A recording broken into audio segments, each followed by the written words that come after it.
Transfer uang via bank disebut juga dengan istilah bank transfer, remittance, atau payment order. Yang dimaksud dengan transfer uang melalui bank adalah pengiriman uang atas permintaan pihak pengirim dengan menggunakan bank sebagai perantara di mana bank tersebut memberikan instruksi bayar kepada bank lain di tempat keberadaan pihak penerima kiriman atau kepada bank yang diinginkan oleh pihak penerima kiriman uang tersebut agar uang tersebut dibayar kepada pihak yang dituju. Dengan demikian, para pihak yang terlibat dalam transaksi pengiriman uang adalah sebagai berikut. Yang pertama ada pihak pengirim uang. Pihak pengirim uang adalah pihak yang meminta atau memberi instruksi kepada bank untuk mengirim uang kepada penerima kiriman tersebut. Pihak pengirim uang ini bisa mereka yang sudah terlebih dahulu menjadi nasabah bank pengirim atau bisa juga mereka yang tidak atau belum jadi nasabahnya. Yang kedua, pihak bank pengirim. Pihak bank pengirim merupakan bank di tempatnya pihak pengirim yang diinstruksikan oleh pengirim untuk mengirimkan sejumlah uang ke alamat yang ditentukan. Pada kasus-kasus yang lain, bank pengirim ini dapat juga mengirim uang untuk kepentingan bank itu sendiri. Yang ketiga, pihak penerima. Pihak penerima adalah pihak yang kepadanya dikirim uang oleh pihak pengirim. Biasanya, pihak penerima ini meminta uang tersebut karena adanya suatu transaksi dengan pihak pengirim, di mana uang tersebut sebagai pembayarannya. Akan tetapi, dapat saja pihak penerima adalah pihak pengirim sendiri, tetapi dengan rekening yang berbeda dan mungkin dengan rekening di bank yang berbeda pula. Yang keempat, pihak bank pembayar. Pihak bank pembayar adalah pihak yang akan membayar di kota lain atau di tempat rekening pihak penerima. Bank inilah yang akan membayar kepada pihak penerima dengan cara yang sesuai dengan yang diinstruksikan oleh pihak pengirim dan bank pengirim. Dan yang kelima ada pihak bank pembayar kembali. Bank pembayar kembali ini berfungsi sebagai penyedia dana yang akan diberikan kepada bank pembayar atas instruksi dari pihak bank pengirim. Yang pertama, pengiriman melalui cek. Cek merupakan alat pembayaran berupa surat berharga atas unjuk. Cek dapat juga dipakai sebagai sarana pengiriman uang, di mana cek tersebut dikirim ke alamat penerima uang dan pihak penerima uang yang akan mencairkan cek tersebut. Dengan demikian, pengiriman uang dengan melalui cek merupakan pengiriman uang yang paling sederhana. Yang kedua, banker draft. Banker draft merupakan warkat yang diterbitkan oleh bank tertentu atas permintaan nasabahnya. Jadi, banker draft adalah mirip dengan cek. Hanya saja banker draft diterbitkan langsung oleh bank yang bersangkutan atau atas permintaan nasabahnya. Yang ketiga, International Money Order atau MO merupakan salah satu metode yang populer yang dipakai sebagai pengganti dari alat pengiriman cek atau banker draft. International Money Order ini diterbitkan oleh bank atas permintaan dari nasabahnya, sehingga karena diterbitkan oleh bank sendiri, penguangannya tentu akan terjamin. Di samping terjamin pembayaran, International Money Order mempunyai keuntungan lain berupa kecepatan dalam penerbitannya. Yang keempat, International Payment Order atau IPO, atau sering disebut juga airmail transfer, merupakan suatu cara pengiriman uang dengan mana pihak nasabah bank memberikan otoritas kepada bank untuk meminta bank di luar negeri untuk melakukan pembayaran dalam mata uang yang diinginkan dengan mendebit rekening dari pihak pengirim uang. Dalam hal ini, uang akan ditransfer dari remitting bank kepada bank di luar negeri dan diinstruksi dikirim via surat. Yang kelima, telegraphic transfer. Telegraphic transfer merupakan model pengiriman uang yang tercepat dibandingkan dengan model pengiriman uang yang lain. Prosedurnya adalah bahwa setelah diinstruksikan oleh nasabah bank untuk mengirim uang lewat telegraphic transfer, maka bank tersebut mendebit rekening nasabahnya dan mengirim instruksi kepada bank di luar negeri via kabel, NIEX, dan lain-lain melalui sistem SWIFT. Yang keenam, girobank atau post office. Pengiriman uang via girobank merupakan model pengiriman uang ke luar negeri yang dilakukan melalui beberapa cara pengiriman. Pembayarannya dilakukan secara tunai dengan cek atau dikreditkan ke rekening giro di luar negeri. Yang ketujuh, SWIFT.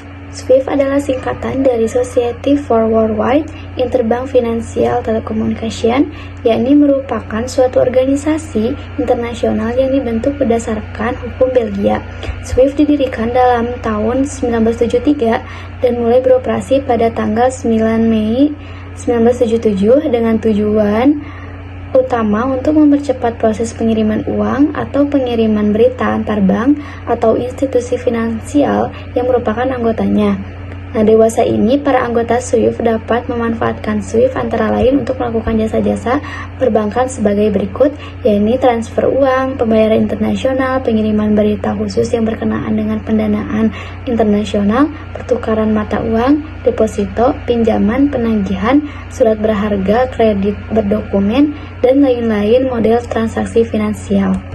Yang kedelapan ada kredit transfer. Kredit transfer adalah suatu transfer di mana dana digerakkan oleh dan dari pihak pengirim kepada pihak penerima kiriman. Yang kesembilan, debit transfer. Debit transfer adalah suatu transfer di mana dana yang ditransfer tersebut ditarik dari bank pengirim oleh bank penerima. Yang ke-10, paper-based transfer.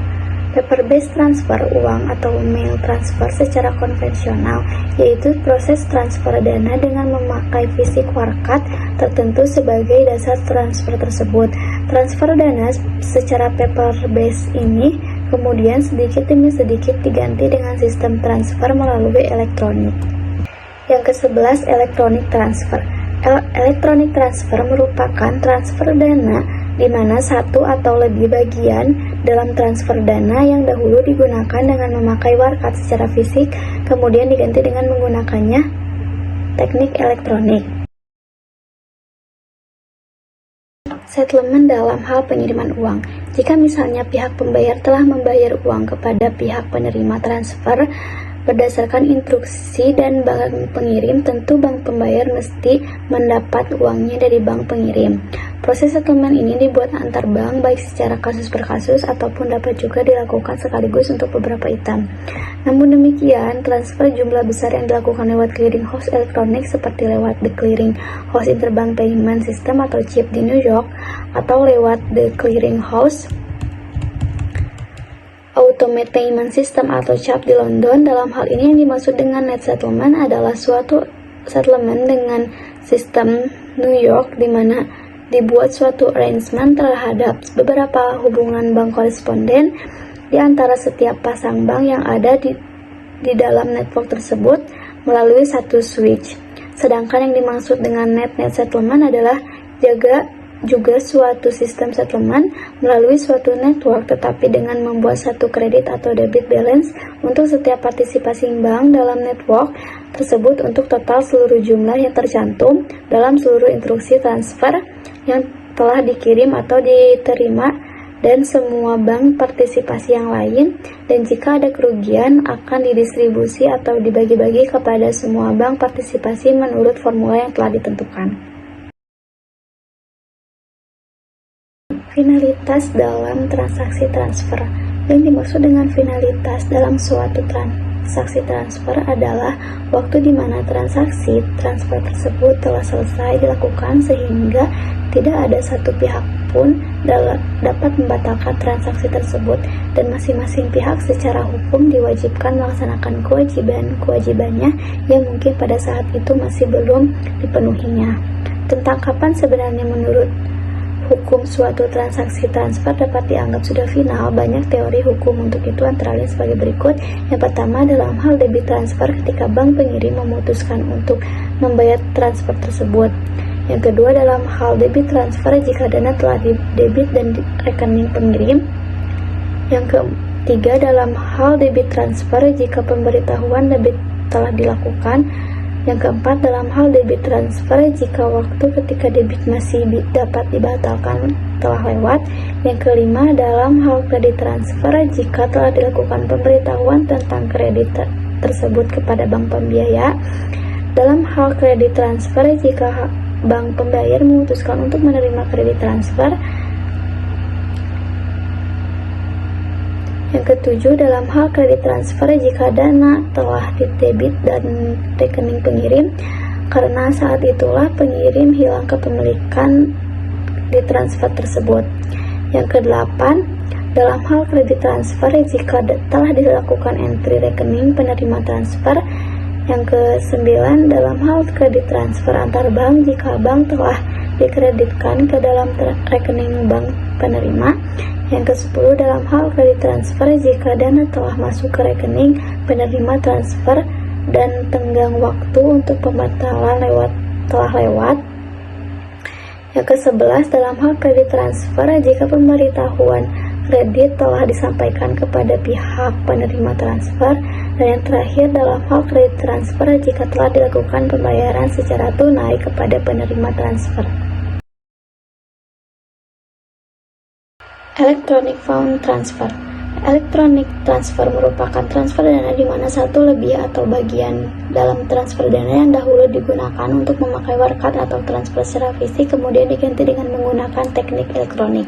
Ciri-ciri transfer elektronik: yang pertama, pemakaian sistem elektronik yang canggih; yang kedua, batch transmission; yang ketiga, transfer yang lebih mengaktifkan nasabah; dan yang keempat, pergantian terhadap beberapa langkah dalam sistem warkat. Kekeliruan dalam transfer uang. Karena penggunaan banyak alat elektronik dalam suatu transfer uang secara elektronik, maka ini ternyata jauh lebih rentan terhadap kesalahan atau penipuan dibandingkan dengan transfer uang dengan warkat, dan kenyataannya berbagai kesalahan dapat terjadi dalam hubungan dengan transfer uang secara elektronik ini. Yang pertama adalah penipuan atau fraud. Seperti penipuan oleh pegawai bank yang tidak jujur, penipuan oleh pegawai dari nasabah pelaku transfer, penyalahgunaan customer activate terminals, penipuan dalam penggunaan mesin readable instruction yang disediakan oleh nasabah pengirim transfer, penipuan karena adanya intersepsi, alterasasi, atau diberikannya pesan palsu. Dan yang kedua ada kesalahan atau error dalam hubungan dengan transfer dana secara elektronik sering terjadi, seperti kesalahan dalam penggunaan komputer, belum adanya standar buku mengenai pengiriman message, sehingga kerap menimbulkan kesalahan-kesalahan, prosedur transfer yang belum ada standarnya, pesan-pesan yang telah dilakukan rekreasi kembali, kegagalan komputer, dan kesalahan dari software.